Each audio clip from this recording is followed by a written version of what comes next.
Hello friends, welcome to my channel. இந்த வீடியோவில் நம்ம ரொம்பவே சூப்பராக ஒரு நெய் சோறு எப்படி செய்யறதுன்னு தான் பார்க்க போகிறோம். பாருங்கள், ரொம்பவே ஒயிட்டாக பார்க்குறக்கே கலர்ஃபுல்லாக இருக்குது. டேஸ்ட் வைஸ் அவ்வளோ சூப்பராக இருக்கும். கட்டாயமாக நீங்களும் ஒன்ஸ் இந்த மாதிரி செஞ்சு பாருங்கள். மெஷர்மெண்ட் எதையுமே மாற்றாமல் சொல்கிற அளவுகளோடு செய்யுங்க. டேஸ்ட் சூப்பராக இருக்கும். ஃபர்ஸ்ட் இந்த ரெசிபி செய்யறதுக்கு குக்கரில் 150 ml அளவுக்கு நெய் சேர்த்துக்கோங்க. நெய் நல்லா மெல்ட் ஆகி வந்தது ஹோல் ஸ்பைசஸ் எல்லாத்தையுமே நம்ம ஆட் பண்ணிக்கலாம்.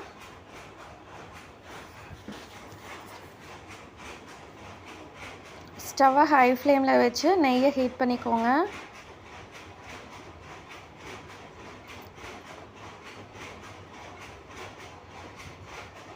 ஹோல் ஸ்பைசஸ் எல்லாத்தையுமே ஆட் பண்ணிக்கோங்க.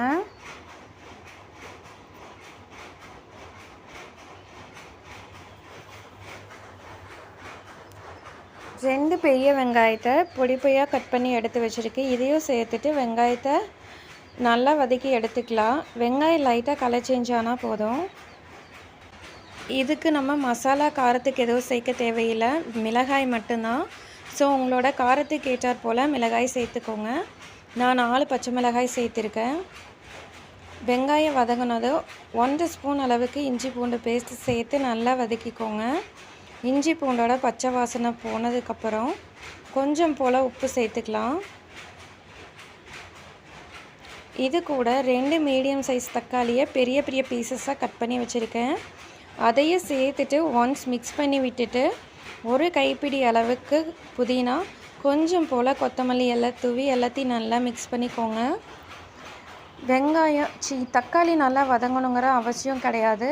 இது கூட 1 கொத்து கறிவேப்பிலை சேர்த்துக்கோங்க. தக்காளி நல்லா வதங்குச்சுன்னா சாப்பாடு ஒயிட்டாக வராது, கொஞ்சம் கலர் சேஞ்ச் ஆயிரும். நமக்கு தக்காளி கொதிக்கிறதுலையே நல்லா வெந்து அந்த ஃப்ளேவர் வந்துடும். ஸோ தக்காளி நல்லா வதங்கணுங்கிற அவசியம் கிடையாது.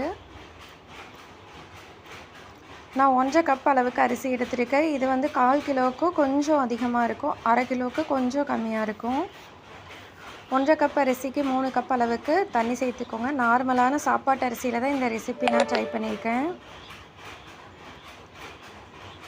தேவையான அளவு உப்பு சேர்த்துட்டு ஒன்ஸ் நல்லா கொதி வரட்டும். அதுக்கப்புறம் நம்ம அரிசியை சேர்த்துட்டு 2 விசில் விட்டு எடுத்துக்கலாம்.